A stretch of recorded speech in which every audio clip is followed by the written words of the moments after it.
नमस्कार। SBT news में आपका स्वागत है। पेश है 9 अप्रैल शनिवार दोपहर 3:15 बजे राजस्थान जोधपुर बीकानेर की बड़ी खबरें। राजस्थान में पड़ रही भीषण गर्मी से 2 दिन बाद राहत मिलने की उम्मीद है। हवाओं में बदलाव के चलते प्रदेश के अधिकतर जिलों में गर्मी का असर कुछ कम हो जाएगा। बताया जा रहा है कि 48 घंटे बाद राजस्थान के ऊपर साइक्लोनिक परिसंचरण तंत्र बनेगा, जिसके चलते पश्चिमी हवाओं का असर कम होगा और नॉर्थ वेस्टर्न हवाएं चलेंगी। इन हवाओं से गर्मी का असर कम होगा, जबकि पश्चिमी राजस्थान के बीकानेर और जोधपुर संभाग में तेज हवाएं चलने की संभावना जताई जा रही है। उधर साइक्लोनिक परिसंचरण तंत्र के चलते देश के 2 से 3 राज्यों में हल्की बारिश की संभावना बन रही है। मौसम केंद्र जयपुर के निदेशक RS शर्मा की माने तो अगले 48 घंटे तक राजस्थान में गर्मी की स्थिति बरकरार रहेगी, लेकिन उसके बाद तापमान में 2 से 4 डिग्री तक गिरावट दर्ज हो सकती है। कारोबारी सप्ताह के अंतिम दिन सोना और चांदी कीमतों में तेजी रही। चालू सप्ताह में एक बार फिर सोना चमक पर रहा। त्योहारी और वैवाहिक मांग के चलते खरीद में भी रुझान दिखा। सोना कीमतों में 350 से 500 रुपये प्रति 10 ग्राम का उछाल रहा। चांदी में आज 300 रुपये प्रति किलो की तेजी रही।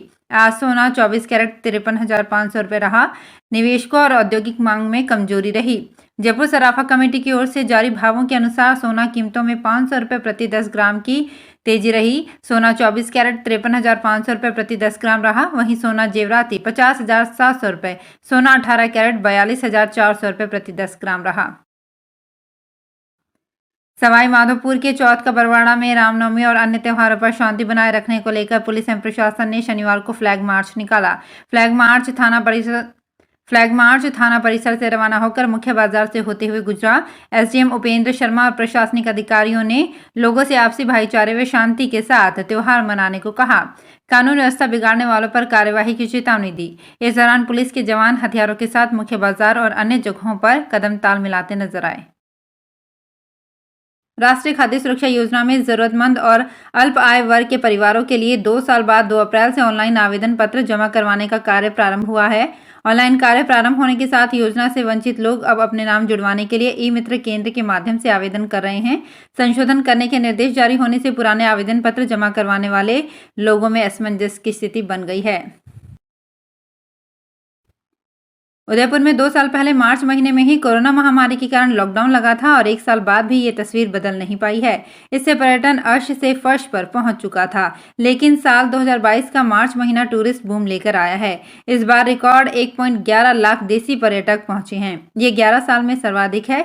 इससे पहले साल 2021 में नए साल का जश्न मनाने पहुंचे पर्यटकों के आंकड़े ने पिछले 10 वर्षों का रिकॉर्ड तोड़ दिया था। ARCP को लेकर मुख्यमंत्री के ट्वीट पर केंद्रीय जल शक्ति मंत्री ने एक के बाद एक ट्वीट कर जवाब दिया। मुख्यमंत्री अशोक गहलोत के बयान पर केंद्रीय जल शक्ति मंत्री गजेंद्र सिंह शेखावत ने कहा कि जयपुर में जल जीवन मिशन की क्षेत्रीय कार्यशाला के चलते मैंने ERCP, जवाई पुनर्भरण, यमुना जल एवं राजस्थान के अन्य अंतर्राज्यीय विषयों पर बैठक बुलाई थी, लेकिन मुख्यमंत्री और मंत्री जी दोनों ने अपने आने की असमर्थता व्यक्त कर दी। राजस्थान के लिए इनकी गंभीरता यहीं से स्पष्ट है कि ये आमजन के कितने हितैषी हैं।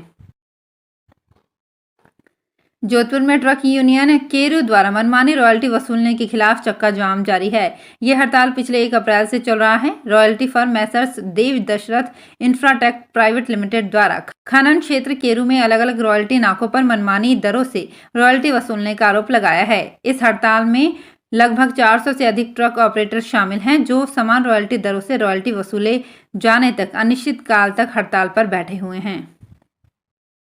राजस्थान शिक्षा विभाग में कार्यरत शिक्षकों की पदोन्नति पिछले 2 साल से अटकी हुई है। प्रमोशन में विलंब होने से शिक्षकों में नाराजगी है। DPC सहित विभिन्न मांगों को लेकर शिक्षक संघ शेखावत के बैनर तले एक प्रतिनिधिमंडल शुक्रवार को संयुक्त निदेशक माध्यमिक शिक्षा से मिला। संगठन के प्रदेश मंत्री श्रवण पुरोहित ने बताया कि शिक्षा सत्र 2021-22 की DPC सत्र समाप्ति के बाद भी नहीं हुई है। वहीं शिक्षा सत्र 2022-23 की DPC भी पेंडिंग हो गई है। प्रतिनिधिमंडल ने 5वीं और 8वीं बोर्ड की परीक्षाओं का समय दोपहर 2:30 बजे रखने पर भी आपत्ति जताई है। जोधपुर में श्री महावीर जैन नवयुवक मंडल एवं भगवान महावीर स्वामी जन्म कल्याणक महोत्सव समिति के तत्वाधान में भगवान महावीर स्वामी का 2621वां जन्म कल्याणक महोत्सव जयंती आज सुबह ध्वजारोहण के साथ शुरू हुआ। समिति अध्यक्ष वीरेंद्र कुमार सिंघवी सहित जैन समाज के गणमान्य लोगों ने पावटा स्थित भगवान महावीर उद्यान में ध्वजारोहण कर कार्यक्रमों का आगाज किया। साथ ही आज प्रभु स्मरण दिवस के तहत एक शाम प्रभु महावीर के नाम भजन संध्या का आयोजन सरदार दून स्कूल में शाम 7:30 बजे रखा गया है, जिसमें जैन भजनों के राष्ट्रीय युवा कलाकार वैभव बाघमार एंड पार्टी द्वारा भजनों की प्रस्तुति दी जाएगी।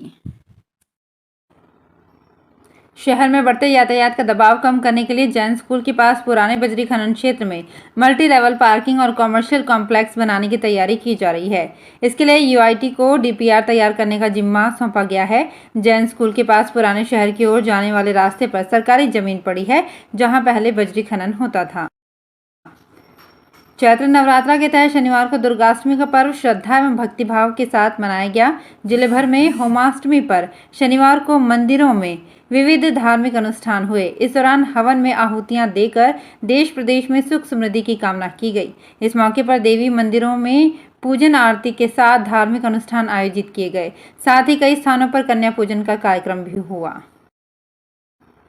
राजस्थान संपर्क पोर्टल और निगम आयुक्त और मेयर के नाम आए शिकायती पत्र से बीकानेर यूआईटी नगर निगम फिर आमने सामने हो गए हैं। मामला जमीन से जुड़ा है। एक पेट्रोल पंप के लिए भूमि उपयोग परिवर्तन के लिए न्यास ने पत्र जारी कर आपत्ति मांगी, तो 8 अप्रैल को नगर निगम ने उस जमीन को खुद के स्वामित्व वाली बताते हुए आपत्ति जता दी। 2 दिन पहले मेयर ने इस मामले में अधिकारियों को यूओ नोट भी जारी किया था। दरअसल नगर विकास न्यास के पास अध्यक्ष श्री आचार्य श्री रघुनाथ जी संपत्ति ट्रस्ट का एक भू उपयोग परिवर्तन का आवेदन पहुंचा था।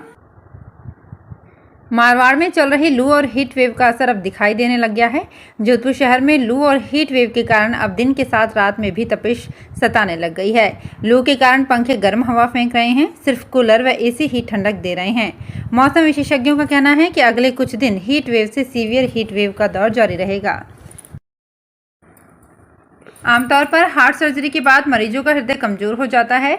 ऐसी स्थिति के लिए अब सेंट्रीमैग नाम का नया उपकरण आ गया है, जो हार्ट को सपोर्ट कर उसे रिकवर करने में मदद करेगा।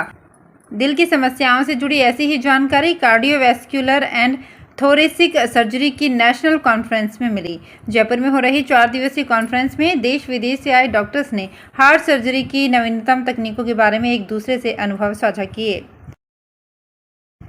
बरसों से लंबित जोधपुर एयरपोर्ट के विस्तार का मार्ग प्रशस्त हो गया है।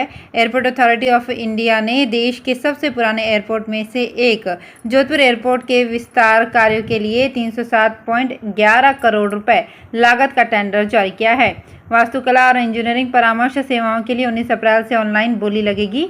29 अप्रैल बोली लगने की अंतिम तारीख है। करीब 49 एकड़ में होने वाले विस्तार को 22 माह में पूरा करने का लक्ष्य तय किया गया है।